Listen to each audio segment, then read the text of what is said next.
nafasi huu nimkaribishe Deputy Governor.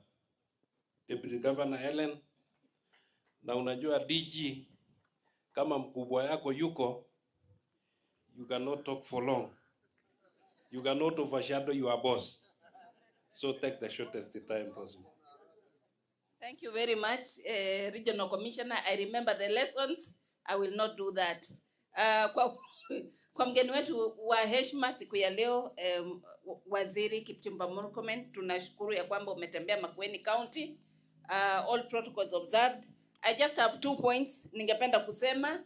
Now that tumeongea maneno ya GBV katika hiki kikao, ningependa kuuliza kwa heshima kuu if we could be able to again reactivate the gender desks in every police stations or even the police posts. Tunaelewa because of transfers huwa tunapata officer ule alitrainiwa kuwa anasikiza hiyo maneno, mtu amekuja amechapwa kofi ama ameumizwa, inakuwa ameenda transfer and then we lack.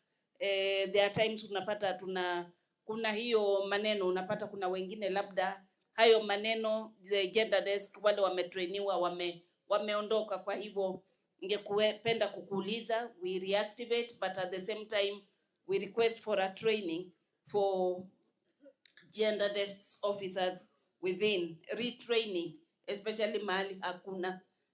Ndio hayo mambo ya GBV ikifika isikuwe mtu aelewi, unauliza na umechapwa kwa nini na umeumizwa wapi, wacha tuite mzee kuongea na mambo mengi. Kwa hivyo tunauliza justice also inaanzia pale wakati the officers are also equipped to deal na mambo ya GBV. This is a wide area. Nakumbuka mwaka uliopita tulikuwa na cases, what we have at the hospital here are very many cases, over 300 cases that were recorded at Makueni Water referral from across the whole county, but we know there are many more probably that had not labda ilifika mahali ama wenye walidhulumiwa hawakufika pale. Ndio wanawake wa Makueni County na Kenya yote nzima wasikie wako protected.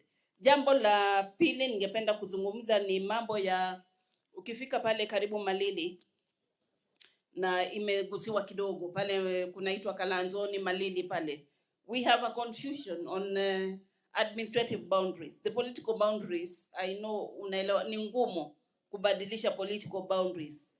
But uko ndani ya Makueni County, it's a polling station within Makueni, but then you find chief or assistant chief hata hakujui, umeenda unapata there is a problem.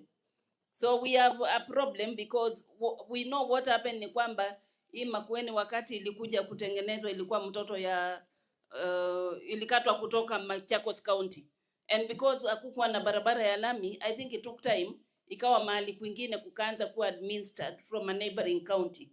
So we have a problem with administrative boundaries, not political. So ningependa kukuuliza if it is possible, please let those boundaries be harmonized na tukue administrative boundaries that speak well, because sababu ya hiyo unapata shule iko huku, iko Makueni ama Kilome constituency, lakini hiyo shule unapata they report their data to another county. So there is confusion there, and the moment you sort the administrative boundaries, everything else falls into place.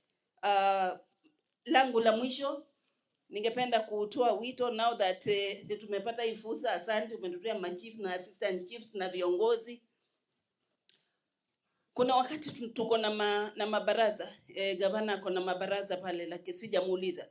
Tuko na mabaraza, tumeenda huko nje, unapata sometimes unauliza chief wako, ningependa kuwauliza some of the functions tunaenda, especially development tours, tuulize maofisa hawa wa serikali wa ngao wale wako those particular areas wakuje tuwe na wao for those development barazas. Kuna mara nyingi unapata tumekosa, mwananchi amesema kitu, sasa unaangalia chief hakuna.